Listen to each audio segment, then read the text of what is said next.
다른 어머니에게 성로리아 도마这些什么学？Так, прежде всего я хочу вас всех тепло поприветствовать.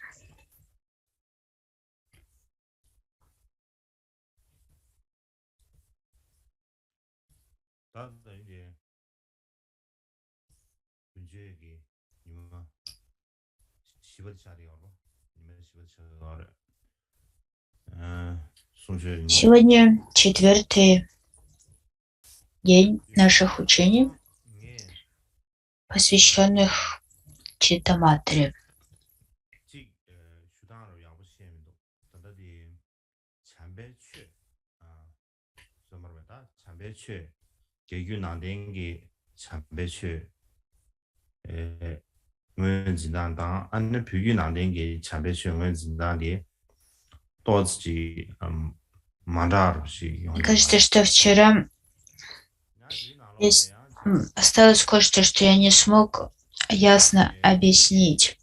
Это трактаты Майдрея, то, как эти тексты определяются в китайском каноне и в тибетском каноне, поскольку этот перечень в этих двух канонах отличается.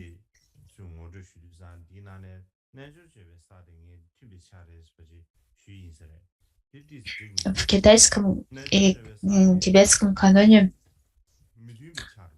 есть тексты, которые пересекаются, то есть в обоих канонах считаются как принадлежащие Майтрея. И среди этих текстов я назвал Йогачара Буми. Я сказал, что в обоих канонах Йогачара Буми приписывается Майтрею. Однако я ошибся, поскольку в тибетской традиции Йогачара Буми приписывается Асанге, но в китайской традиции этот текст как раз приписывается Майтрею, а не Асанге. И в этом заключается различие между китайским и тибетским каноном. Что касается других трактатов, такие как Мадья Мадьянда Вибага, развлечение середины от крайности Дharma Дharмата Вибага, развлечение Дharматы и явлений, и Махайна Сутра Аламкары в обоих канонах считаются принадлежащими Майтрея. И теперь следующее, о чем я хотела бы говорить сегодня,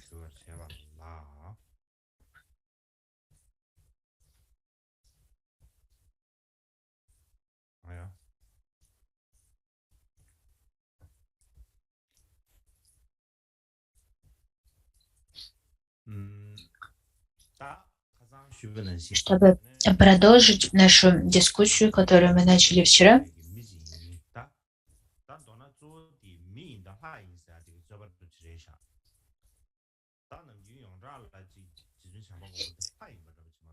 Сегодня я хочу рассказать об Асанге. Как я говорил вчера, независимо от того, был ли Майтрея исторической личностью или нет, эта дискуссия сводится к тому, был ли Майтрея Богом или нет. Обычно мы считаем Майтрея принадлежащим именно к классу богов, а не людей. И тогда возникает вопрос, как он мог написать эти тексты, которые у нас есть в мире людей. И возможно, что Асанга сделал заметки из этих учений, которые даровал Майтрея, и таким образом они попали в мир людей.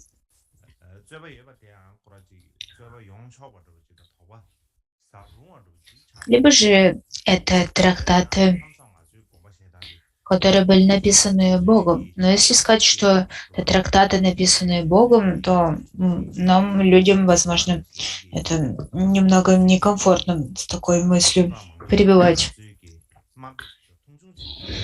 Я, если мы подумаем об этом, то, возможно, современные ученые, они слишком критичны, и они пренебрегают традиционными подходами и традиционным способом воззрения. Однако это не всегда так. Среди современных ученых есть много исследователей, которые интересуются буддизмом, и,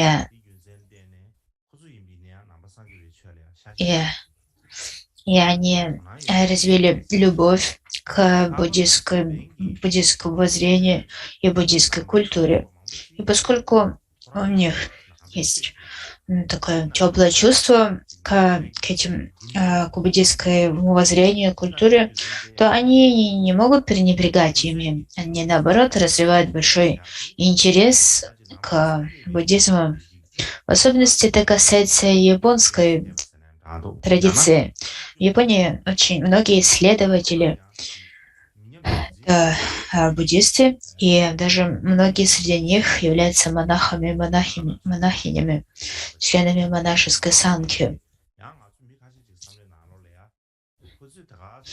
И цель их исследований заключается в том, чтобы сохранить буддизм, чтобы распространить буддизм, сохранить буддизм и спасти его от упадка.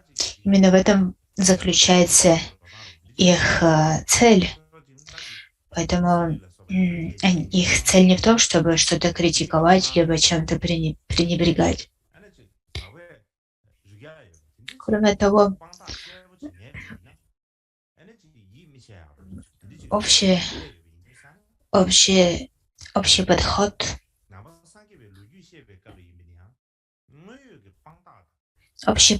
к исследованию заключается в том, что очень развились природоведческие науки, и поэтому люди так сильно верят в то, что они видят. А когда мы говорим о буддизме, то у нас нету каких-то доказательств. И хотя мы говорим, такой-то ученый сказал так-то, у нас нету доказательств этого. А если у нас нету доказательств, то в результате люди в это не поверят. И именно вследствие этого современные ученые ищут факты, они ищут фактическое подтверждение своим гипотезам. И если мы взглянем на это, то, возможно, мы увидим, что это что-то полезно для нас. И часто с традиционной точки зрения мы смотрим на современные исследования как что-то ограничивающее, как что-то исключающее. Но на самом деле это не всегда так. Мы можем также увидеть много полезного в этом. И в мире в целом столько людей тратит время на абсолютно бессмысленные занятия. И на самом деле человеческая жизнь очень коротка. Это всего лишь несколько десятилетий. И большую часть из этого времени мы проводим в абсолютно бессмысленных, бесцельных занятиях.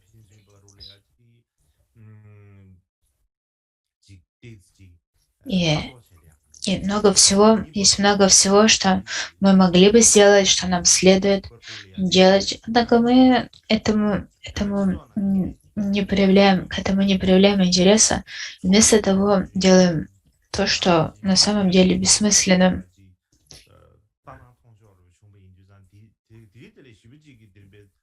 И именно так возникают разные конфликты и соперничество между разными религиями, между различными группами одной религии, между различными группами общества. И все это мы считаем очень важным и обращаем на это много времени и много внимания. Однако, на самом деле, у нас нет времени, чтобы посвящать себя этому. У нас действительно есть много осмысленных вещей, которые нам следует делать. И если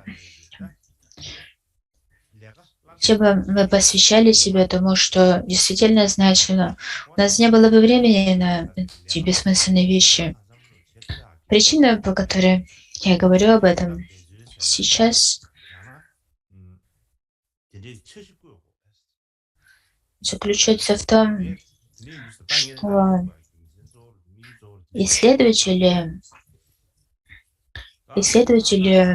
осуществляют много работы, и эта работа имеет смысл. И точно так же и нам следует посвящать себя тому, что имеет смысл.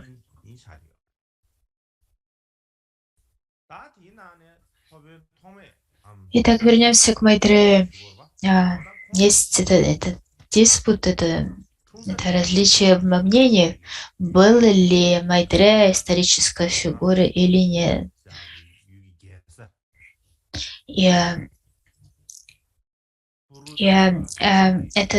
Этот дебат ведет нас к Самдхи-Нирмочана сутре. И Самдхи-Нирмочана сутра, которая считается главной для йогачары, у нее есть комментарии, и также непонятно, кто написал этот комментарий. Был ли это Асанга, либо Васубанду, либо Майтрея.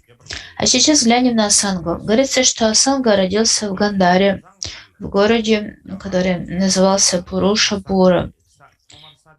И,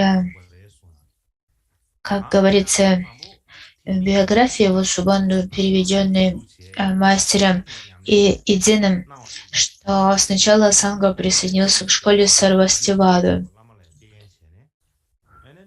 Однако, согласно трактату Суанцяня, он принадлежал к Махишашаке, в школе Махишашака, то есть в другой школе, не Сарвастиваде. Но как бы там ни было, Асанга сначала посвящал себя практике колесницы основы, Шравакаяне, но эта практика его не удовлетворяла, и поэтому он начал искать других методов и пришел к Махаяне, и в нем зародилась преданность к Майтрею, и говорится, что он следовал Майтрею как за гуру, и практиковал медитацию на шуньяту Махаяны, и благодаря этому достиг реализации. Что такое, когда мы говорим, что Асанга следовал Майтрею как за гуру? Означает ли это, что Майтрея был человеком, либо нет? На самом деле этого не означает. Он мог следовать за Майтрею как за божеством гуру. Когда мы смотрим на трактаты, которые приписываются Асанге, то среди них первое — это Абхидharma Самучая, краткое изложение Абхидharмы. Второе — это Махаяна Самграха. Еще один трактат, который сохранился на китайском, обычно на санскрит, он переводится как Ария Дешана Викьябана.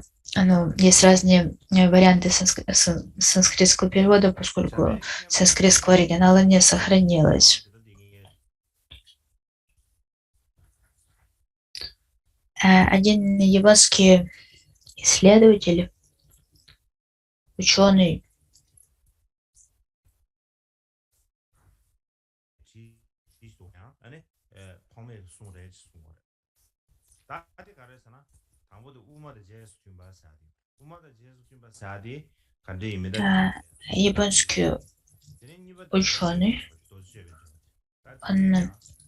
один японский ученый также говорит о том, что еще два других текста были написаны Асангой. Первый из них называется схожесть со Срединным путем. И второе — это комментарий на Ваджрачарика сутру, на Алмазную сутру. И японский ученый говорит, что эти два трактата также написаны Асангой.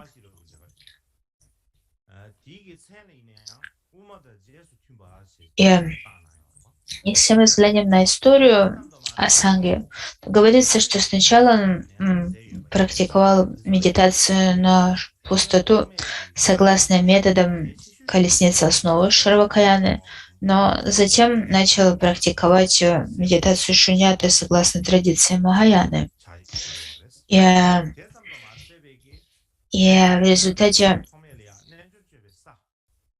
он достиг реализации и написал трактаты, среди которых также один важный трактат, который называется «Комментарий на Муламадхьяма Какарику Нагарджуна». Это именно то, что в переводе означает «схожесть со Срединным путем». И независимо от того, является ли Асанга автором Йогачара Буми или нет, Йогачара Буми оказала очень большое влияние на Асангу.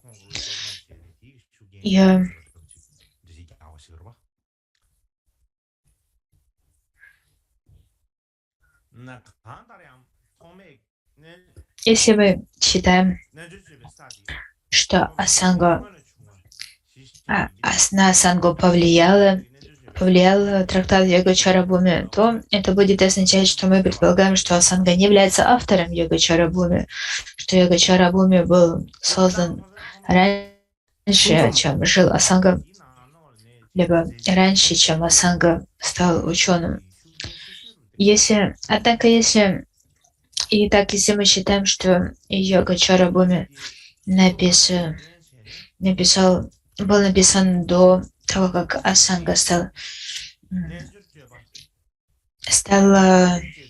ученым, то можно сказать, что тот трактат, на который он опирался, это Абхидharma Самучая.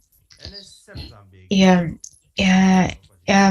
главным его трактатом тогда можно считать Махаяна Самграху, краткое изложение Махаяны. Почему именно Махаяна Самграха считается такой важной?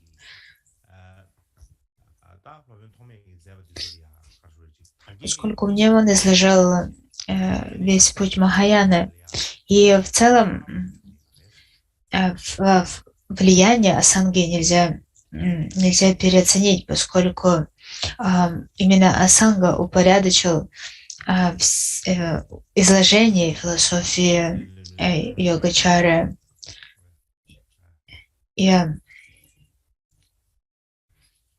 И затем, основываясь на том, что создал Асанга, его младший брат Васубанду придал школе Йогачары и философской системе школы законченный вид.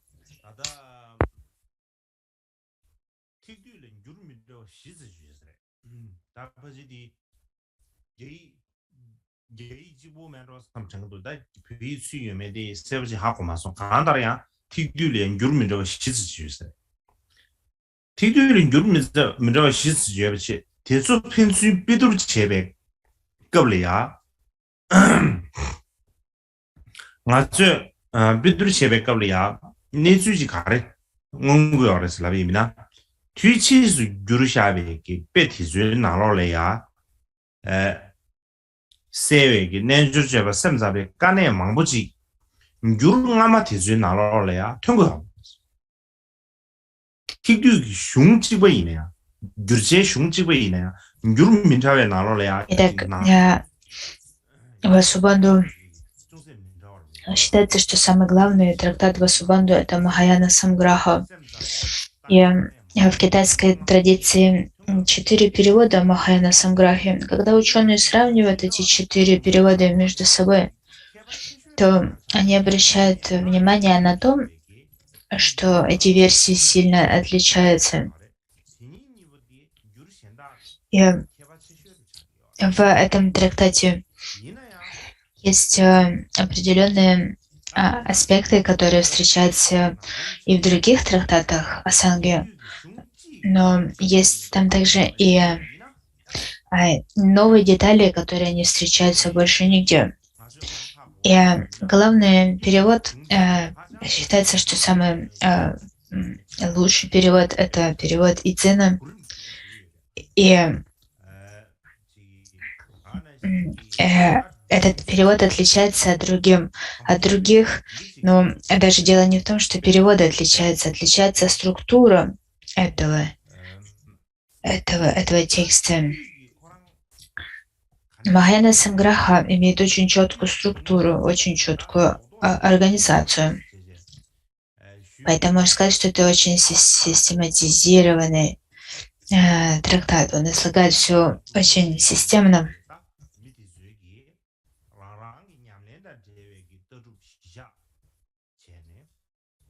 И если мы зададимся вопросом, как возник этот трактат, каковы его истоки,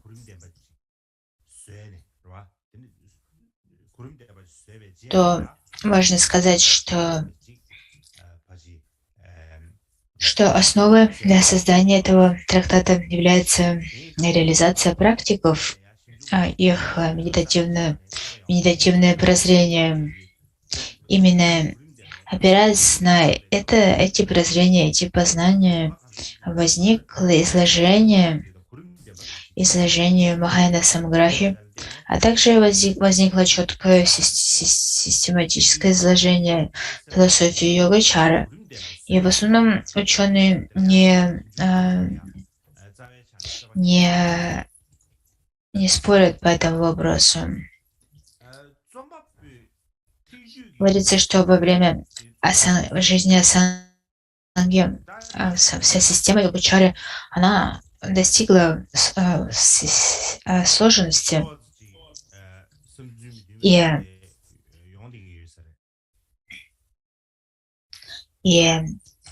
если мы с этой точки зрения мы посмотрим на Махаяна Самграху, то похоже, что Махаяна Самграха является довольно поздним трактатом, поскольку она была написана тогда, когда воззрение йогачары уже устоялось, уже было сложено.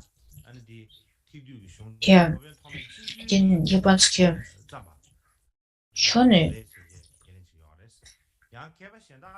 который исследовал вопрос авторства Махаяна Самграхи,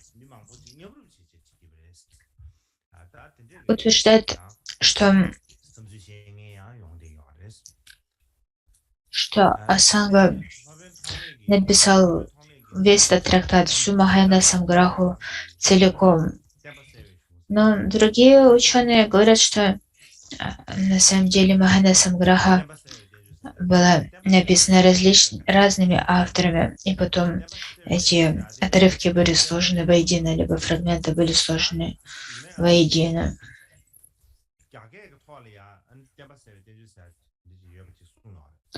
Второй важный трактат, который приписывается Асанге, это то, что называется «разъясняя учение», то, что на санскрит обычно переводится как «Ария Дешана Викьябана». Однако это приблизительный санскритский перевод, точного перевода, точного санскритского названия мы не знаем. Этот трактат не переведен на тибетский. Что же ученые говорят по поводу этого трактата?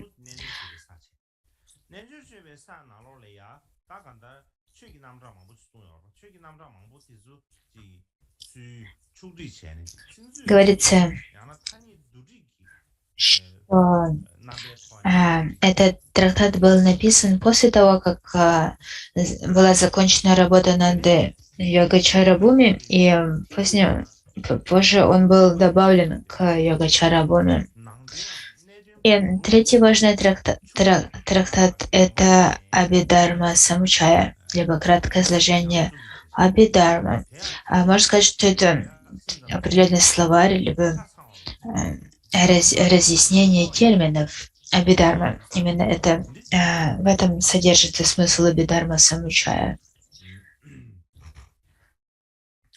А, Когда мы говорим о цели Махаяна Самграхи, то можно сказать, что в этом тексте излагается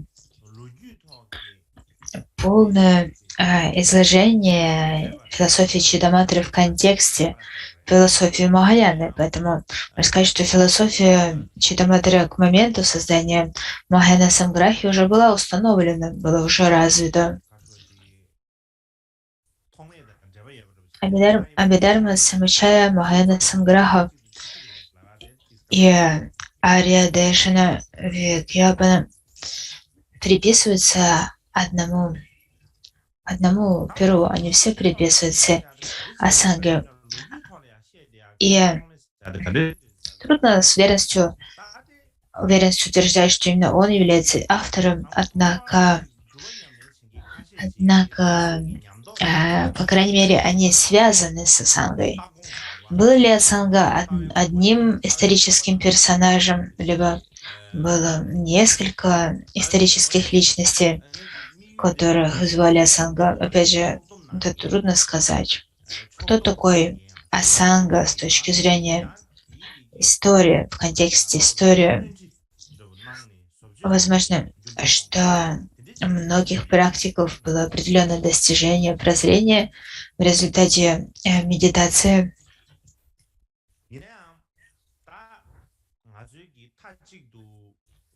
И поскольку они практиковали одну и ту же систему, то их способы изложения были похожи.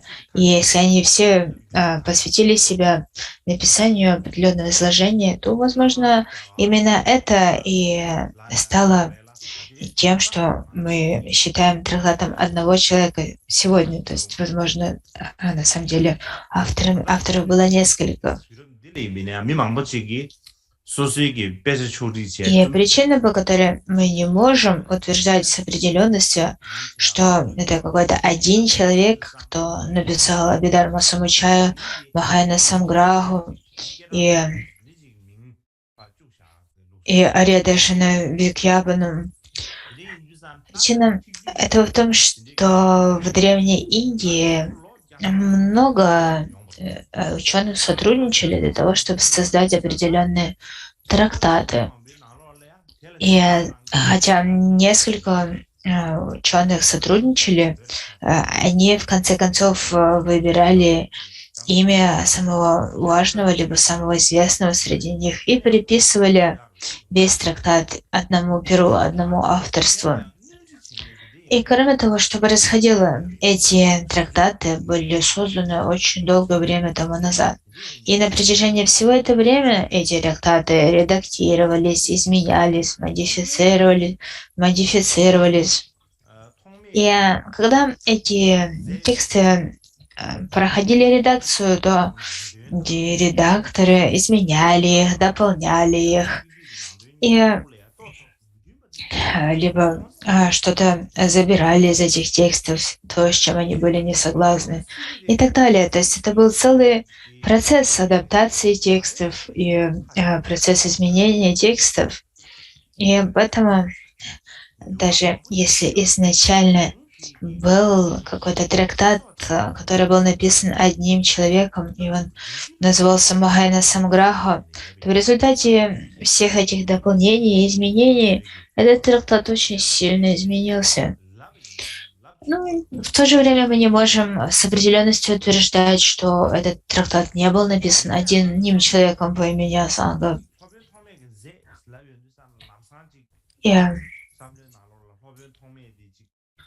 Поскольку мы можем найти схожесть с другими работами, которые приписываются ему, его научная ученая тенденция, она присутствует там очень ясно, очень четко. Однако, что я хочу сказать, это то, что нельзя так с уверенностью говорить, Асанга написал то, либо это. То есть, если мы говорим так, то мы себе представляем, что Асанга взял в руки перо, сел и написал трактат от А до Я полностью все. И он написал его и передал его нам из рук в руки. Но на самом деле это не совсем так, поскольку, к примеру, Махаяна Самграха, то, что мы можем держать в руках сейчас, это совсем не то, что Асанга написал и передал нам из рук в руки.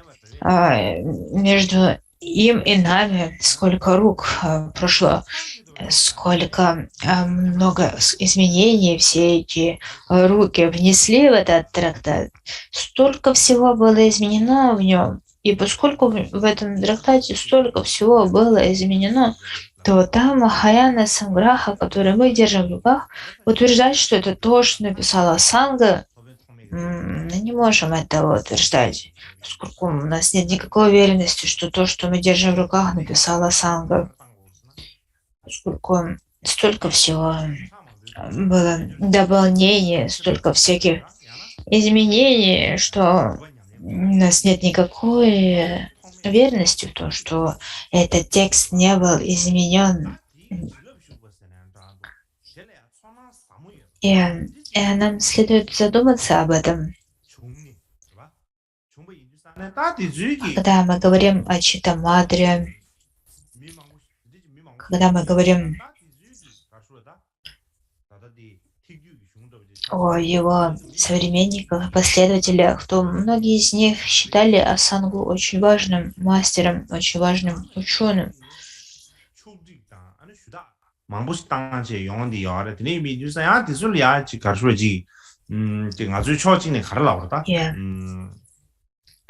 Именно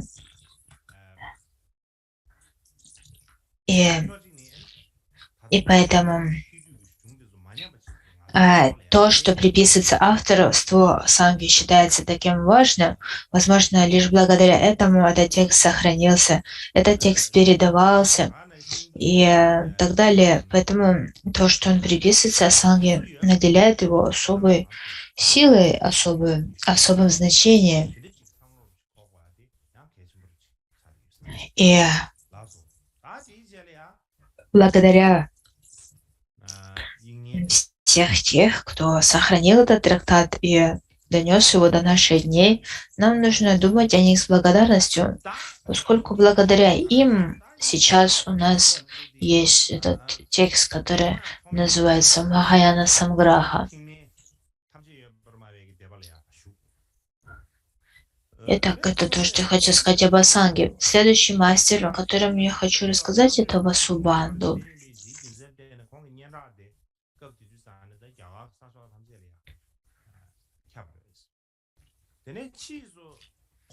И история Васубанду схожа с Асангой, поскольку он также начал свой духовный путь в школе Сарвастивада.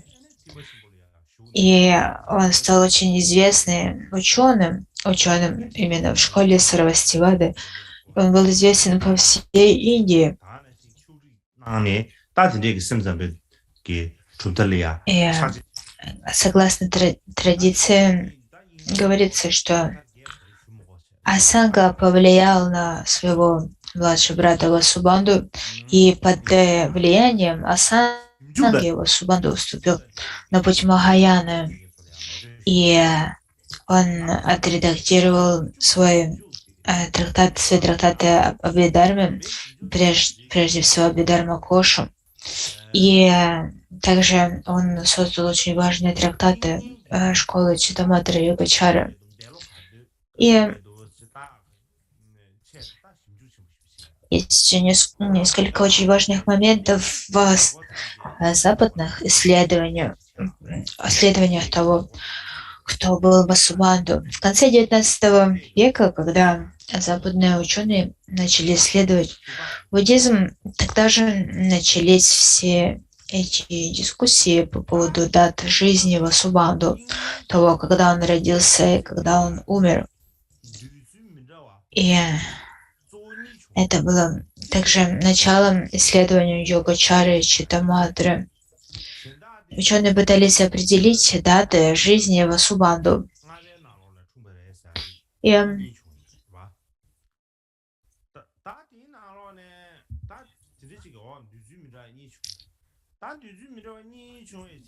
выделились две основные позиции. Первое — это то, что он родился в IV веке, а другая — то, что он жил в V веке.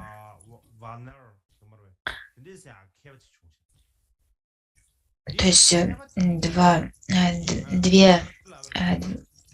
два подхода к его датам жизни. Это либо IV, либо V век. И затем в 1951 году ученый по фамилии Фрау Волнер выдвинул гипотезу о том, что, возможно, был не один Васубанду, а два Васубанду, которые жили в два разных века, в IV веке и в V веке. И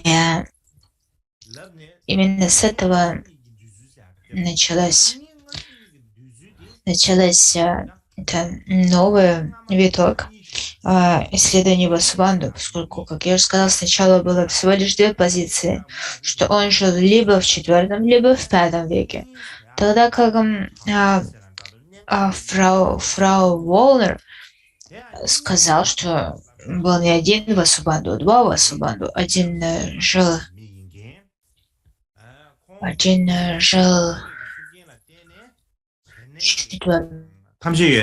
веке, а другой в V веке. 다 채널 안 나르고도 탐지 연할 디자인 슈퍼레스 다 데디 인행 아마 디자레스 아 단도나 디자인의 슈비기 인행다디 샘잠도 고 잠딩이 디레스 다 인행 치마죠 인행 치마디 디 가르레스 라빈 인행 치마디 엄마 주에 잠긴데 Говорится, что тот Васубанду, который жил в IV веке, это именно тот, на кого повлиял Асанга, и это тот, кто перешел из Сарвастивады в Махаяну. Однако, кроме того, был еще один Васубанду, который жил позже, и это тот, кто написал Абидарма Кошу.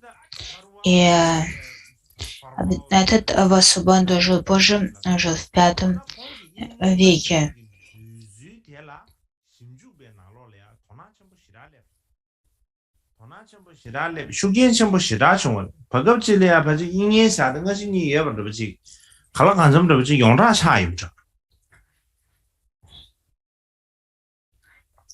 Мне тяжело произносить эту фамилию немецкого ученого фрау Волнер. Но похоже, что этот фрау Волнер, он очень интересовался историей Васубанду, и он впервые выдвинул эту гипотезу о двух Васубанду, и она получила свое распространение. И главные источники, на которые он опирался, когда выдвинул эту гипотезу, это несколько источников. Первый — это история Васубанду, история жизни Васубанду, которая была переведена на китайский Идзином. Также это упоминание о Васубанду в трактате Сюаньцзэня, и также история Дharмы Бютона, тибетского ученого Бютона, и история Индии Таранатхи. И это те источники, на которые он опирался. И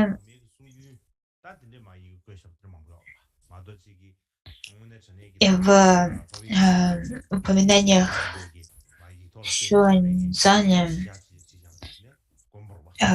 говорится о том, что он говорится, что он упоминает то, о чем ему говорили, когда он путешествовал и в историю Бютона и Таранатхи они также содержат в себе исторические хроники, либо исторические предания.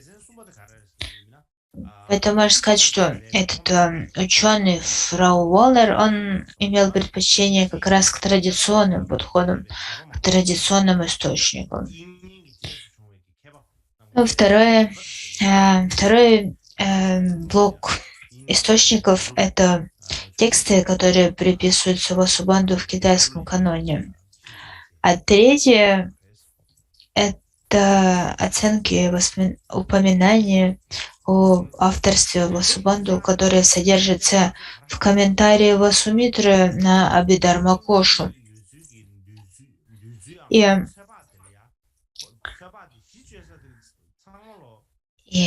поэтому он также опирался на упоминания либо оценки более поздних мастеров, таких как Васумитра, к примеру.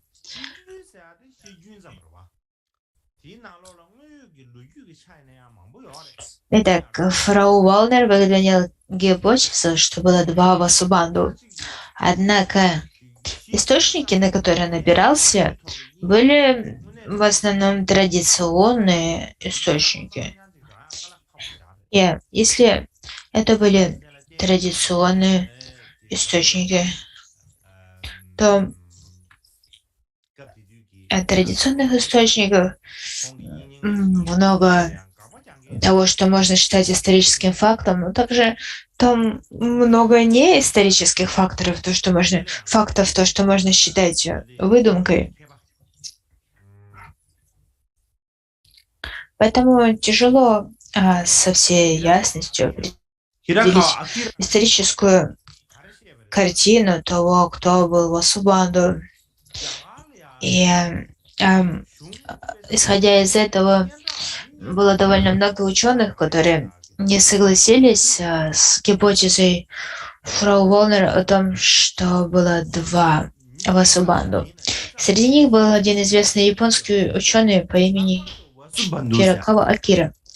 И он написал следующее. Он сказал, что в Индию многие тексты приписывались какому-то одному известному человеку. Это была традиция. Хотя эти тексты не были написаны одним известным человеком, но они приписывались какому-то известному человеку. К примеру, именно Васубанду и Васумидра — это очень важные имена для Индии. Васу — это имя Бога. Именно поэтому многих людей называют Васу, таких как Васубанду, Васумидра и так далее. И именно поэтому трудно утверждать, что был лишь один Васубанду в буддийской истории. Возможно, Васубанду было много. И в традиции йогачары Васубанду считается очень известным. И именно поэтому в традиции йогачары они могли приписывать эти тексты, написанные кем-то другим, Васубанду. К примеру, я приведу вам сходный пример из тибетской истории.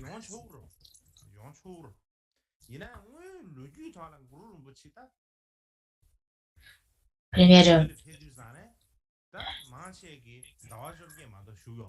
в Тибете, куда бы вы ни отправились, всюду вы встретитесь с историями о том, что там был гуру Ринпоче, и он там делал то либо другое.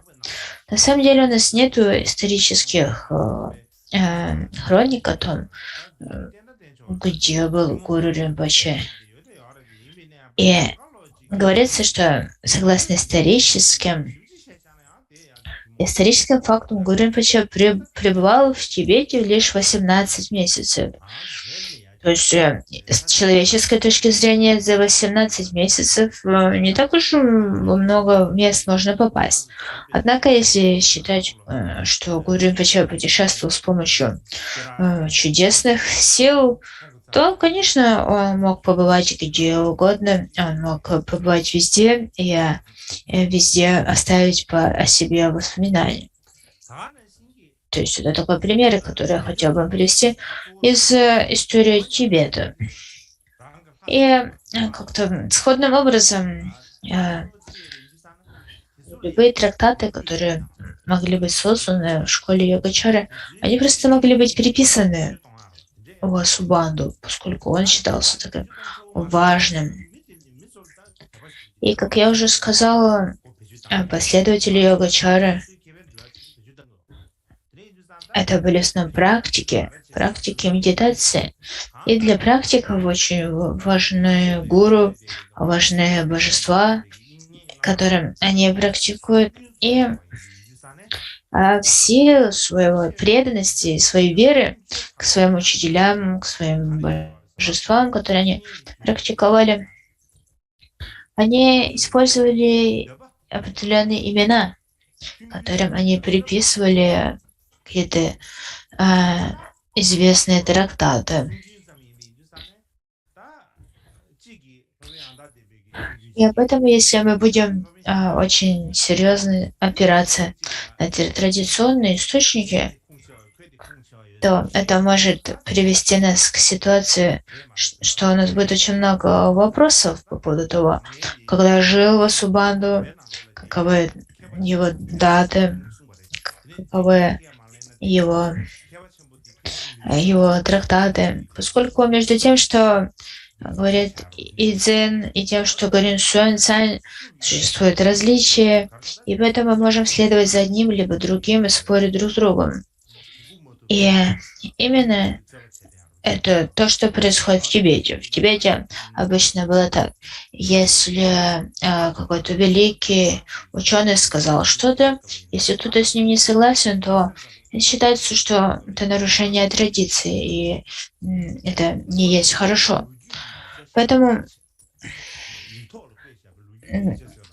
однако, при этом можно задать вопрос, кто является кто с неуважением относится к кому, и продолжить этот диспут.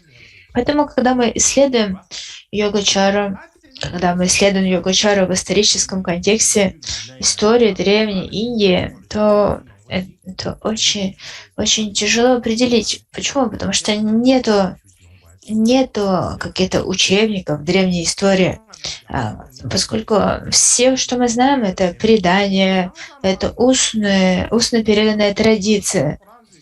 Поэтому, когда мы пытаемся говорить о каком-то ученом, как о исторической личности, то мы не знаем, что именно произошло, когда он жил, как он жил и так далее. Именно поэтому есть столько разных оценок и много дебатов. И в то время, когда жили эти ученые, никто не думал про те сложности, с которыми могут столкнуться люди будущего, мы с вами. Поэтому они об этом не заботились об этом. Забудем о Васубанду, даже в том, что касается Будды, основателя буддизма, мы даже не можем определить дату, когда Будда ушел в паринирвану. Нет никаких исторических хроник о том, когда это произошло. Нет никакой хроники, на которую мы могли бы взглянуть и определить эту дату. Об этом нигде не написано. Поэтому, когда Ашока написала несколько слов на колонне, то за это мы хватаемся как за соломинку, которая подтверждает то, что Будда действительно существовал. И мы примерно можем определить, когда он родился, и на основании этого также, когда приблизительно он умер. Но если бы Ашока не написал эти свои письменно на колоннах, то нам не только определить даты жизни Будды, у нас вообще не было никаких подтверждений о том, что Будда когда-либо жил и существовал. У нас нету никаких исторических фактов. Однако современным людям нужны исторические факты. Но найти такие факты чрезвычайно сложно.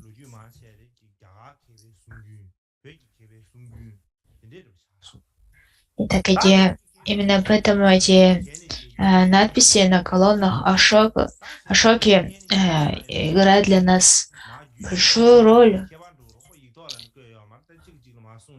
Однако, что касается других персонажей, то об этом нигде ничего не написано. Это все устная передача, устная история, устное предание, индийское устное передача, тибетское устное предание.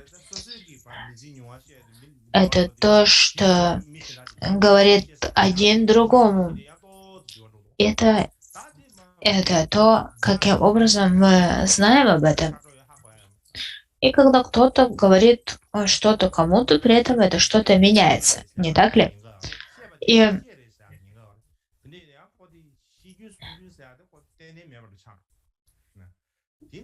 и часто, когда мы говорим что-то самим себе, оно уже меняется, то как же оно может поменяться, если кто-то говорит что-то кому-то другому?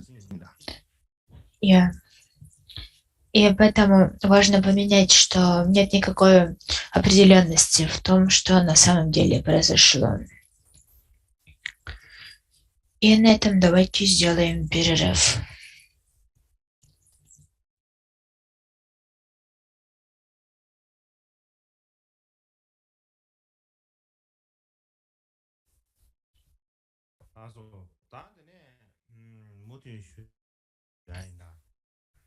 Итак, давайте продолжим с того момента, на котором мы остановились.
Итак, в 1958 году индийский ученый по имени Джайни Падманабха С. Джайни, этот ученый сравнил Абидарма Кошу и Абидарма Дипу, сокровищницу Абидарму и Светоч Абидарма, два трактата, которые приписываются Васубанду.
Итак, в 1958 году индийский ученый по имени Джани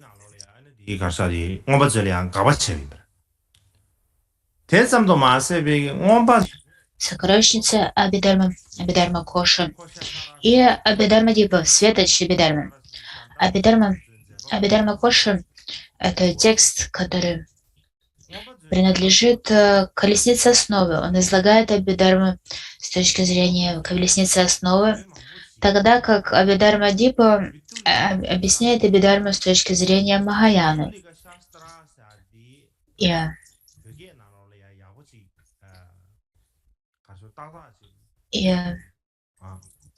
автором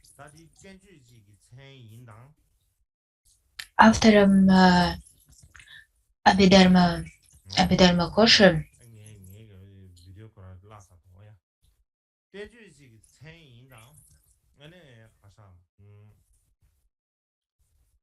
говорится, что позиция автора Абидарма Коши очень близка к авторской позиции двух других текстов.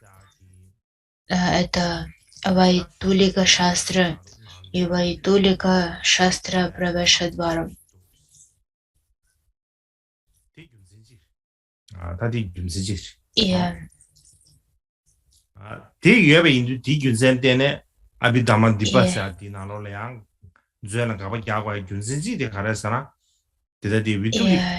Джани обнаружил, что слова, используемые в Вайтулия Шастре,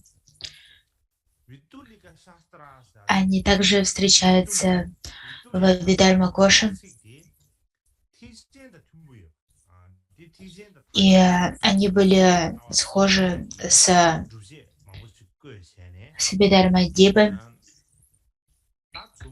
в том, как излагается Абидарма Махаяна. И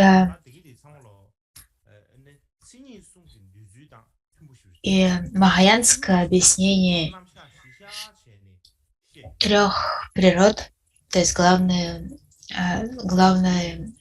концепции йогачары, она излагается в Абидарма Коше.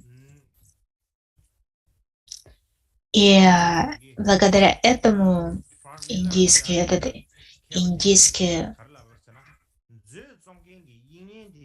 ученый показал, что Абидарма Коша очень похожа на Вайтулику Шастру.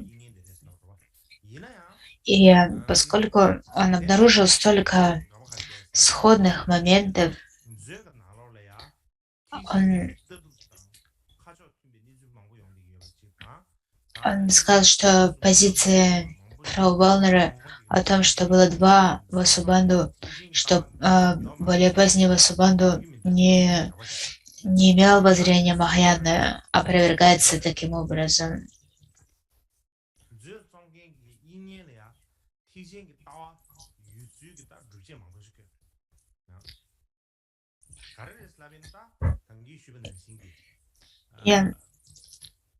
То есть таким образом нельзя сказать, что этот второй Васубанду, он не разделял воззрение Махаяны. То есть Джани, по сути, опроверг гипотезу о том, что было два Васубанду.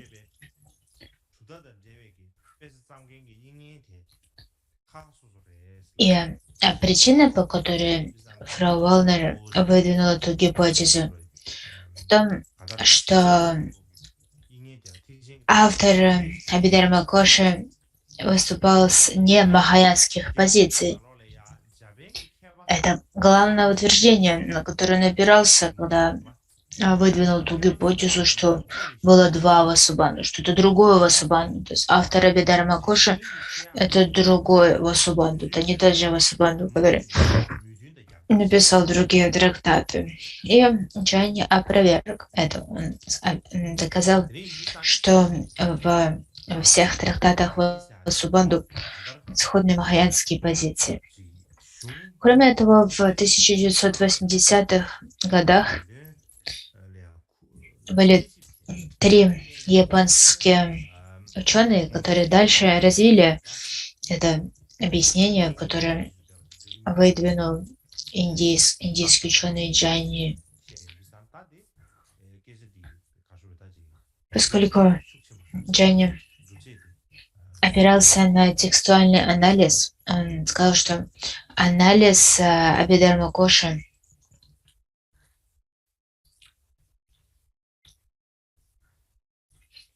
не свидетельствует о том, что есть различия воззрений, и было два Васубанду. И японцы, они также подтвердили эти выводы. Потом в 1967 году немецкий ученый, которым я уже упоминал, Шмидхаузен, он выдвинул два логических критерия для оценки источников. И когда мы говорим о Васубанду, как мы можем определить, кем был Васубанду, каково было его воззрение?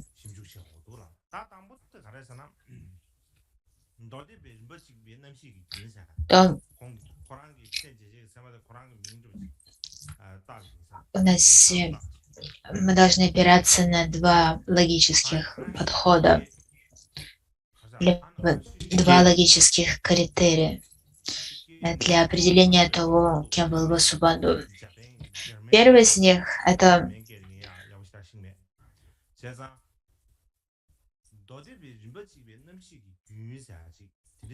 то, что в Саудрантике, в школе Саудрантиков выдвигается идея о едином потоке сознания, который называется читта, манас либо вигняна. И говорится о том, что читта, манас и вигняна, они все принадлежат к одному типу. Это один уровень, либо один уровень сознания. А второй критерий — это утверждение Йогачары о множестве потоков сознания. То есть это два различных утверждения. Саудрантика говорит о едином потоке сознания. Йогачара говорит, что есть комплекс потоков сознания. И именно это те две основы, опираясь на которые мы можем анализировать все трактаты, которые приписываются Васубанду.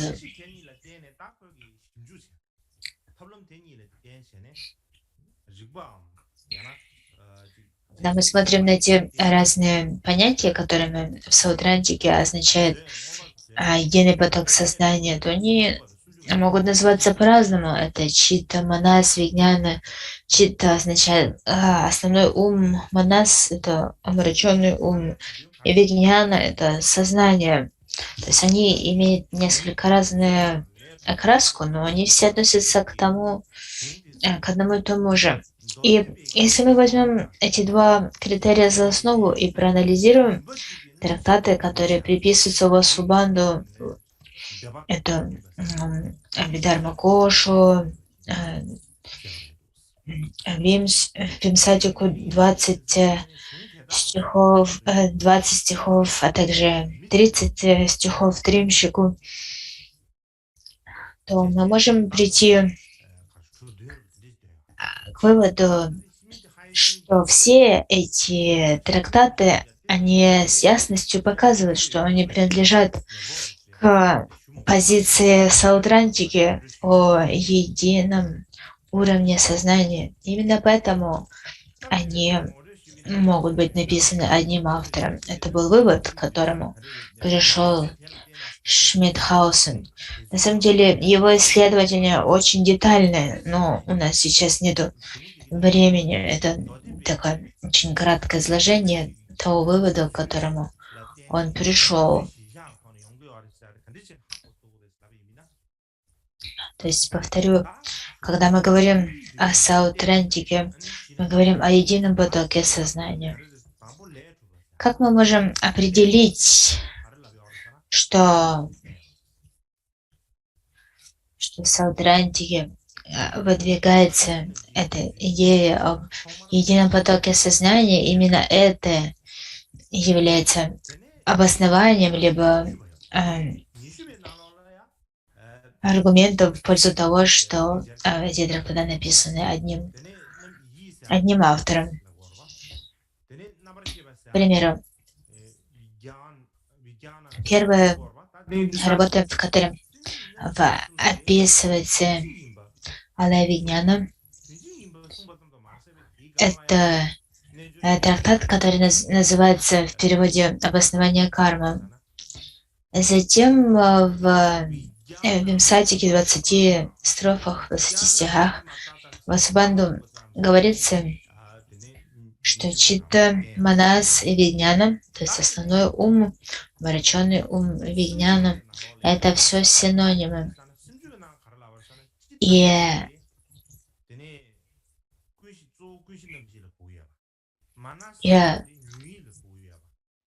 также он использует особый жаргон йогачары, то, что называется вигняпти матрата, лишь ум, лишь восприятие. Затем в Тримщике в 30 строфах Васубанду использует понятие читты для обозначения алая-вигняны, сознания основы, тогда как он использует манас и вигняна для обозначения 6 типов сознания. И с этой точки зрения он также излагает позицию читтаматры. Итак, сначала мы рассмотрели позицию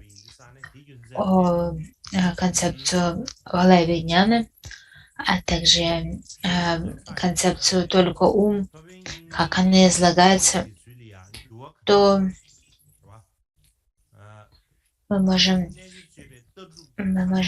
видеть, что эти изложения этих принципов, они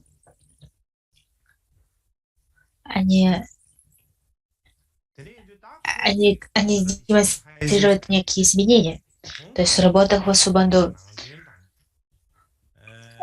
происходили изменения, то есть они не были чем-то застывшим одинаковым. И в результате в его работах мы видим эту тенденцию к определению воззрения йогачара. И именно на эту тенденцию увидел Шмидхаусен и выделил он ее, как раз опираясь на эти 2 логических критерия.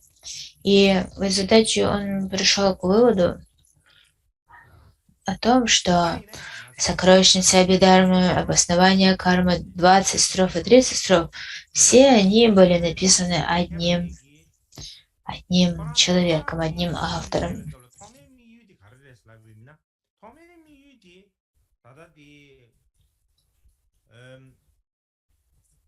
Однако в то же время мы должны понять, что ситуация довольно парадоксальна, поскольку Шмидхаусен, когда он начинал это исследование, его целью было поддержать гипотезу фрау Валнера, которая утверждала, что было два Васубанду. То есть он хотел найти доказательства гипотезы фрау Валнера. Однако в результате этого исследования, которое он сделал, он опроверг гипотезу фрау Валнера. Он опроверг гипотезу о том, что есть два Васубанду. Он пришел к выводу, что автор Абидар Коши, автор Вимсатики 20 стров и Тримщики 30 стров — это 사바텔 때네 에는 고란지 가수에다 심주기 루유리 그다지 난데기 심죽 루유리야 뒤럽 사바를 붙이 고체토를 대충이 말했어. 다들 뒤럽 사바 고체토야 돼 좀전做的 가르잖아. 그다지 넘균지 송균의 시균으로 송균의 시균의 소리야 조 맞습니다. 做的熊说是一个难点的光把卡的嘛，这里啊加个钱，提洗下钱呢，把这个讨论啥个熊嘛，这里就是呢，大这个他说的，新竹路越起来啊，等那些别路越人不啥不这我出土不熊嘛，当然那些听上去年就这边出到新竹前边个，民忙不这个民呢，讨论做的，他的熊说是熊本身呢，说是一个难点的光把来接呢，新竹前个讨论他让培训单呢，说的下去，用的个来是了。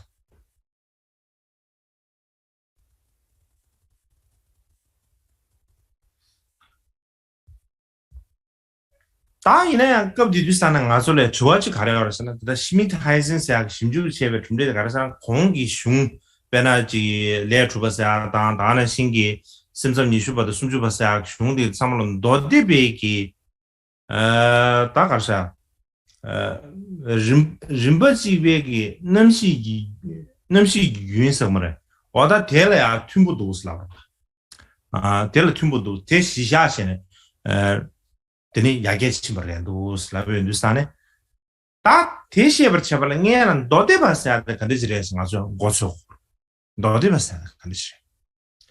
너들 봤을 때 주다디 간대지 주다지 중요하다 중요한 말에 다음에 기시 중요해 있나 주다디 간대지래 사기 가수라 좋아지 용용이 가봐 다디 좋아질래야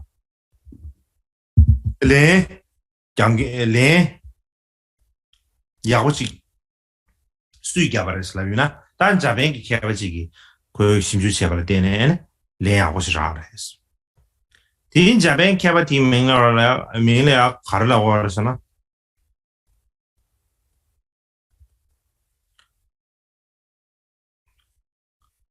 카토 준조 카토 준쇼 카토 준조 해야 되게 가르라 그랬잖아.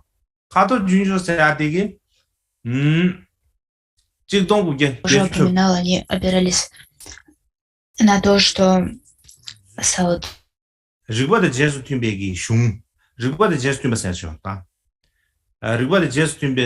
осознали. Но когда мы говорим об этом, то возникает вопрос, а что такое Саудрантиго? Что это за школа? И каковы были ее главные утверждения?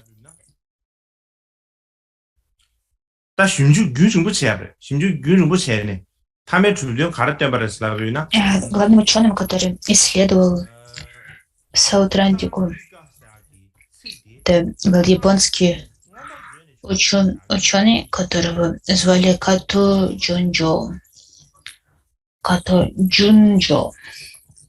Итак, этот японский ученый Като Джунджо в 1989 году он издал публикацию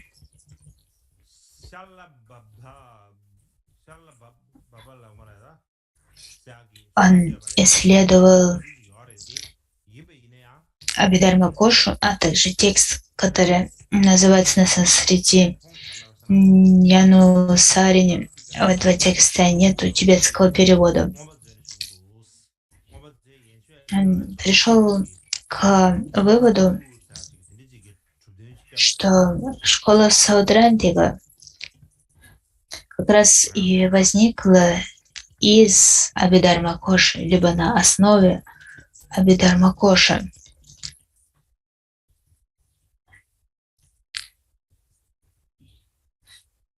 И почему мы можем сказать, что она возникла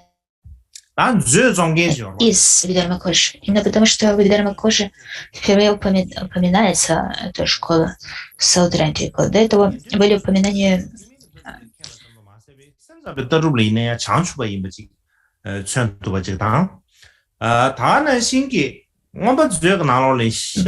лишь философская позиция мастера по имени Шрилавда. И именно позиции, сходные с Саудрандией, как говорили, назывались позиции последователей Шрилавда. Однако именно как философская система Саудрандига, она впервые употребляется в Абидарма Коша.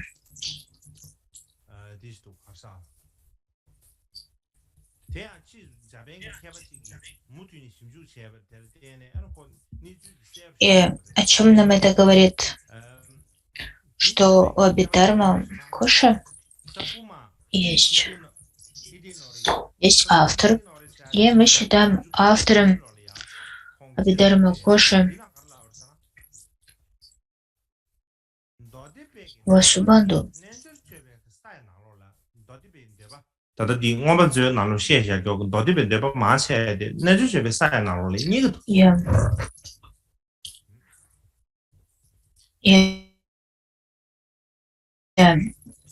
Кроме того, мы можем взглянуть на воззрения, которые преобладали в школе Саудрандига. И мы видим, что эти философские позиции очень близки к тому, что позже стало считаться йогачары, либо читаматоры.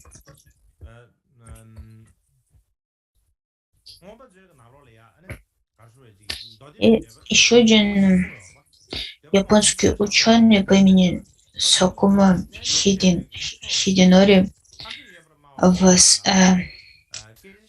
своей публикации 1997 года говорит, что большинство аспектов философии Саудрандиги могут быть найдены в йогачара-буме.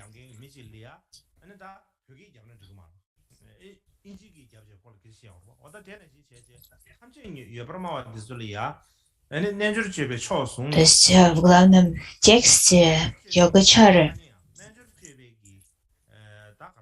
И также он утверждал, что в Абидарма Коше излагается много позиций Саудрандиги, и эти позиции Саудрандиги, они очень сходны с тем, что излагается в йогачаре. И это используется для того, чтобы опровергнуть воззрение школы Сарвастивада, Вайбашика. Именно, к примеру, и это можно сравнить с тем, как чтобы опровергнуть кого-то на английском, нам нужно говорить по-английски. Точно так же для того, чтобы опровергнуть того, кто придерживается воззрения определенной философской школы, нужно объяснять это с точки зрения той философской школы, чтобы был общий язык, на котором бы мы говорили.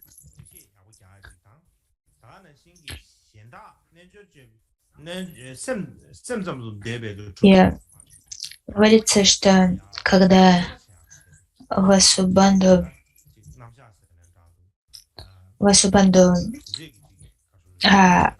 пытался опровергнуть Вайбашику, то он использовал язык Саудрандиги, поскольку это обе эти школы являются школами колесницы основы, то есть это обе школы принадлежат к Шравакаяне. И да, поэтому он говорит со школы Шравакаяны на языке Шравакаяны.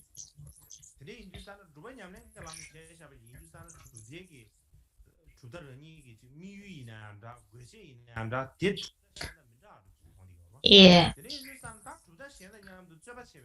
именно это является его методом, и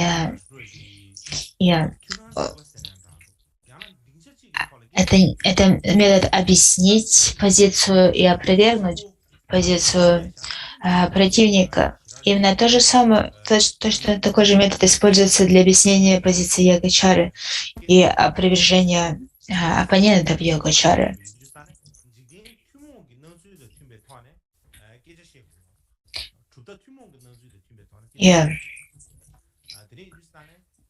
И этот метод использовали мастера других школ. К примеру, когда мастера йогачары дискутировали с мастерами других школ, они использовали общий язык, общий термин. Иначе каким образом могли вести такие дебаты, если не было общей базы, на которой они могли бы дискутировать? Поскольку любые философские дебаты имеют смысл только когда обе стороны диспута оперируют одинаковыми понятиями, когда они разделяют основные термины и основные концепции. Однако в обратном случае, если каждый будет говорить на своем особом языке, то никто ничего не поймет. И такой диспут не будет иметь никакого смысла. Давайте я приведу пример.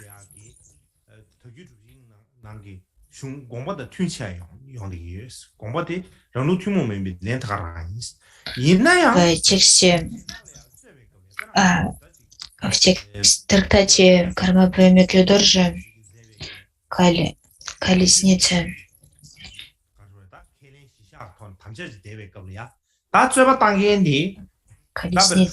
Пир Ситх говорится, что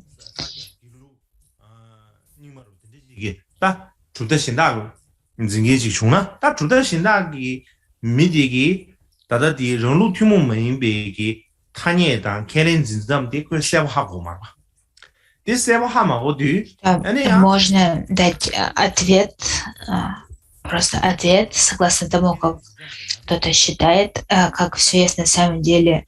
А также можно дать ответ соответствие с воззрением других школ.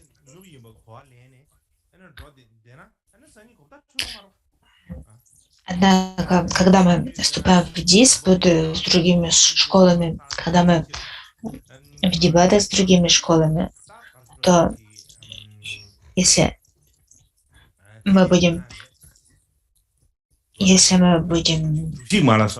придерживаться лишь своих идей и не будем обращать внимание на тот язык, либо на те понятия, которые придерживаются наши оппоненты, допустим, они из школы Гилук, Саки, либо любой другой школы, то они не поймут, о чем идет речь, они не смогут с ясностью понять обоснование.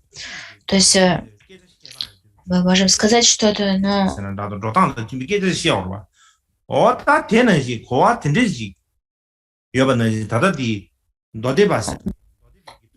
да. К примеру, мы скажем что-то,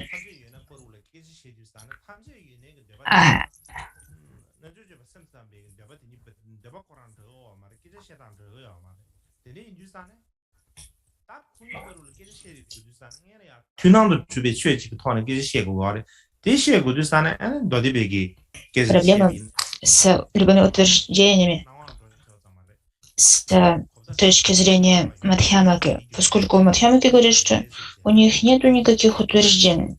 Однако, что такое нет никаких утверждений? Поскольку нет объяснений, нет утверждений, не смогут понять оппоненты.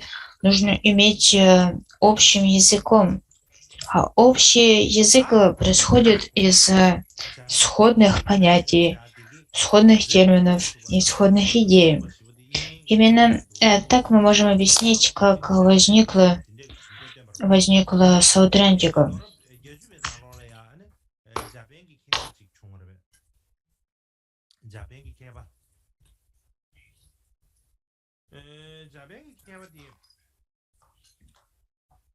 И для того, чтобы общаться, им необходимо было иметь общий язык. И лишь на основании этого другая школа смогла бы понять, о чем идет речь. И это то, что называется общение, либо то, что называется попытка убедить кого-либо.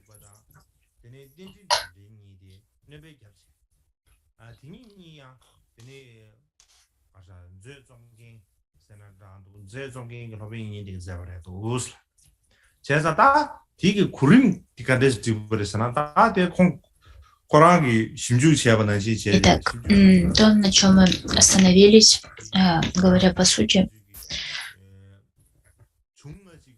это то, что Шмидхаузен пришел к выводу, что Васубанду был автором Абхидharма-коши, Вимсатики 20 строф и Тримшики 30 строф. И затем в 80-х годах японский ученый по имени Мацудо, Казунобу Мацудо, он вновь проанализировал те же трактаты, на которые опирался Шмидхаузен, и пришел к выводу, что выводы Шмидхаузена верны. И кроме того, он добавил еще один трактат,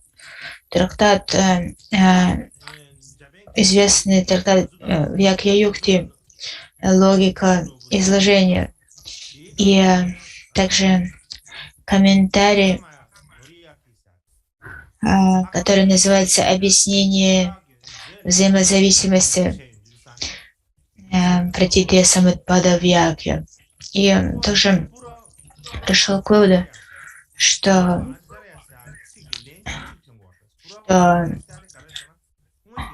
автор Абхидharma-коши был автором и этих трактатов.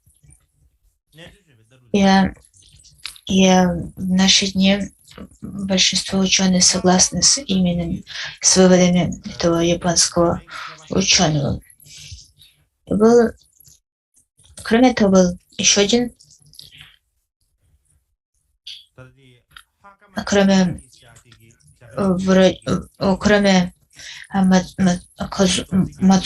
Казунобу Мацуды, был еще один ученый по имени Хакамая Нарияки. Мацудо Казунобу и Хакамая Нарияки. Хакамая Нарияки, он исследовал Абхидharma-кошу, и он обратил внимание на выражение Пурва-ачарья. И он подсчитал, что Пурва-ачарья встречается в Абхидharma-коше 11 раз. А это термин, который очень тесно связан с йогачарой.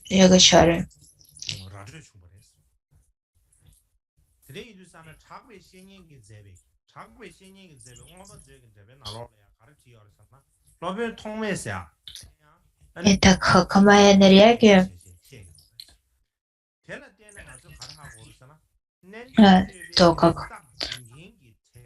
тот вывод, к которому он пришел, это то, что это выражение Пурва-ачарья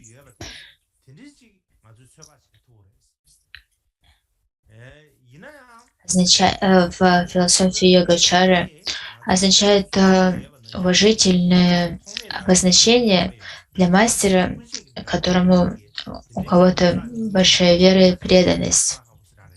То есть это способ выразить свое почтение. почтение к мастерам прошлого.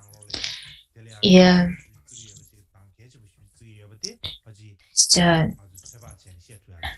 тогда задается вопрос, каким великим мастерам таким образом высказывается обращение. И ответ на этот вопрос мы находим в комментарии на Абхидharma Кошу Яшамидри, в котором он объясняет, что Пурвачарья в этом контексте относится к асанге. И это говорит нам о том, что среди всех авторов Йогачара Бхуми асанга был особо почитается. Однако асанга почитается. Но кто это асанга? Был ли это асанга, который старший брат Васубанду, либо какой-то другой асанга? Это трудно сказать. Трудно сделать такое утверждение.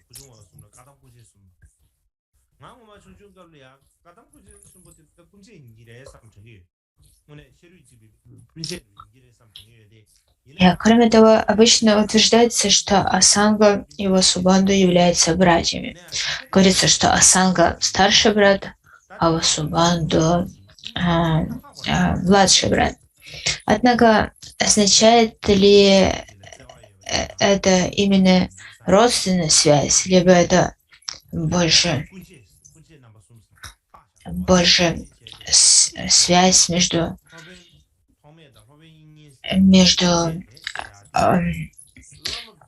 учителями и учениками? Часто учителей и учеников также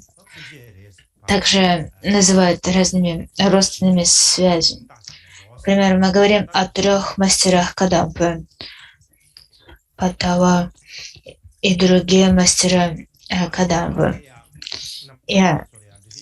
Когда я был маленьким и слышал про 3 братьев Кадампа, я думал, что они на самом деле братья, но на самом деле у них просто была очень сильная связь в дхарме, и, кроме того, уважение друг к другу и любовь друг к другу, что они были как братья.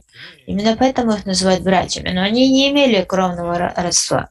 Это лишь пример, который говорит нам о том, что асанга и Васубанду, когда они называются братьями, это не обязательно означает, что они имеют именно родственную связь. Они могли быть учителем и учеником, и иметь любую другую близкую связь.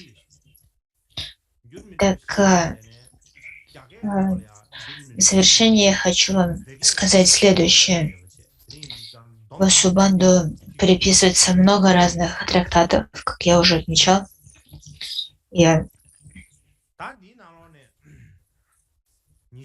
какие из этих трактатов приписываются, принадлежат к школе Йогачара? Это Вимсадика, 20 строф, Тримшика, 30 стихов, обоснование кармы, карма сиди пракарана. Это трактат о 5 скандах, Панча Скандаха. Также трактат, который называется Стовра Дхармы, и трактат о семье Будды, Буддаготри. Кроме того, еще Васубанду приписываются комментарии на Махаяна Сутраламкару, Мадья Мадьянда Вибагу и Махаяна Самграху. И в этих текстах много переводов. Например, как я уже отмечал, у Махаяна Самграхи 4 разных перевода на китайский язык. И главными трактатами Васубанду считаются 20 строф и 30 строф. И обоснование кармы, карма сидея пракарана. Эти 3 трактата, они переведены на тибетский. Панча Скандаха также переведена тибетский, тогда как этот трактат Стовра Дharмы и трактат Будду Готри, они на тибетский не переведены.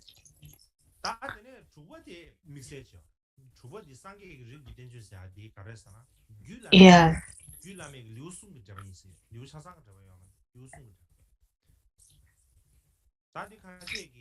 этот трактат Стовра Дharma — это основополагающий текст, который первым изучается в китайской традиции. Это как бы вводный текст, объясняющий Дharmu. И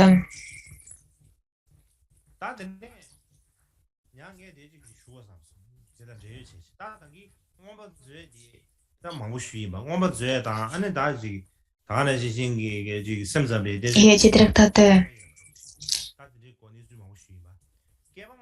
и есть тибетский перевод Ставра Дharma, но это перевод не с санскрита, а перевод с китайского. Что касается трактата, который называется трактат о Будда Готре, это комментарий на Уттара Тантра Шастру, также называемый Ратна Готра Вибага. И в этом комментарии объясняется не вся Уттара Тантра Шастра, но лишь ее часть.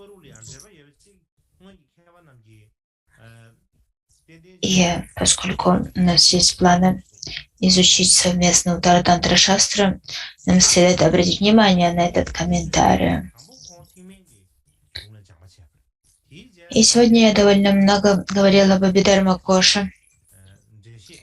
И я упоминал о связи Абхидharma Коши и Йогачары. И, например, в Японии, когда они приступают к изучению Йогачары, они начинают это изучение именно с Абхидharma Коши. И всего в этой традиции обычно посвящают 6 лет. 6 лет изучения Йогачары, из них 3 года они изучают Абхидharma Кошу. Поэтому этот трактат считается очень важным. И мастера этой традиции видят очень явную связь между Абхидharma Кошей и Йогачарой.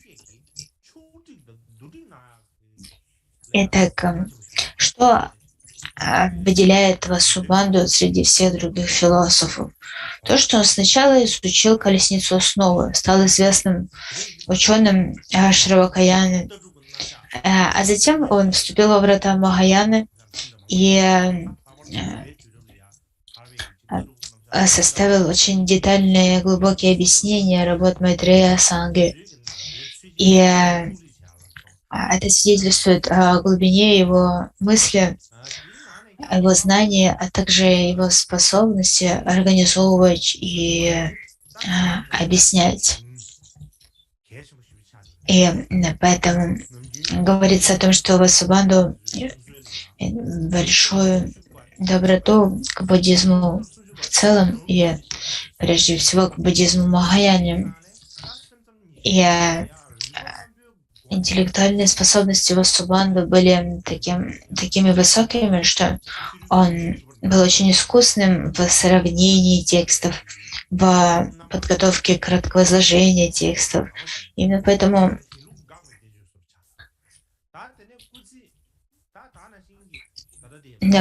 его трактаты так важны. Когда мы смотрим на все воззрения периода ранних школ, у них столько разных идей, разных концепций, но у Васубандху есть способность собрать это все воедино и объяснить это с ясностью.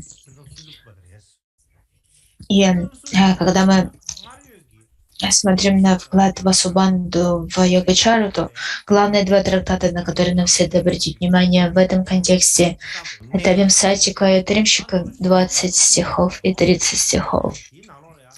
И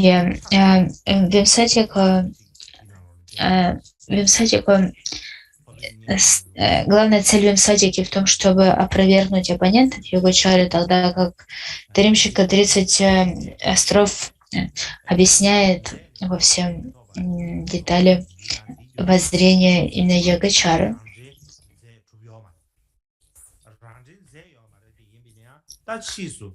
Кроме того,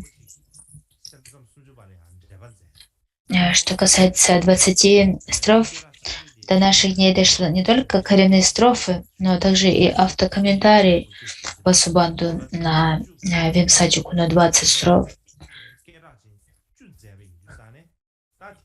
Тогда как в 30 строфах, кроме изложения традиционное воззрение Йогачары, Васубанду дополнил его своим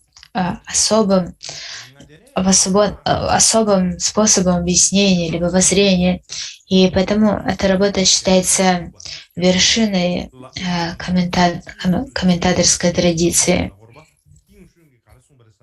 Однако до нас не возможно, и было автокомментарии на 30 строф, но до нас они не дошли. Сейчас у нас есть только коренные строфы.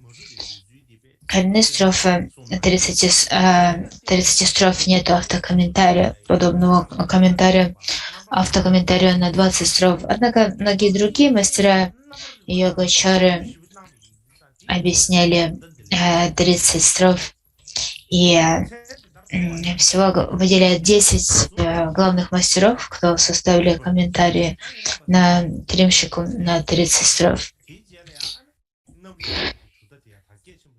И это можно сказать, что именно 30 стихов является ключевым трактатом Васубанду.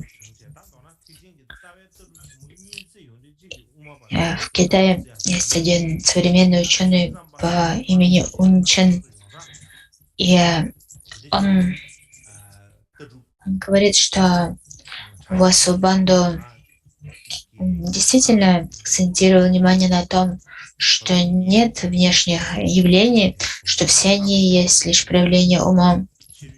Именно поэтому его воззрение стало называться Читаматра, только ум.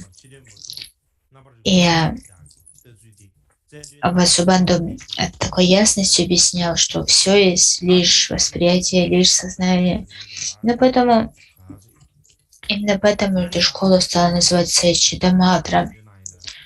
В то время Мадхьямака была наиболее распространенное воззрение, однако Читаматра получила такое развитие, что она смогла наравне дискутировать с Мадхьямакой. И именно так Читаматра заняла свои позиции наравне с Мадхьямакой.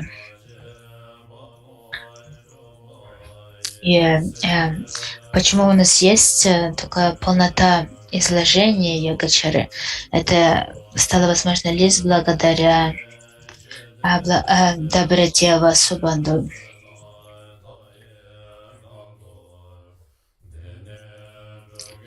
Итак, на этом все. Давайте посвятим заслугу.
So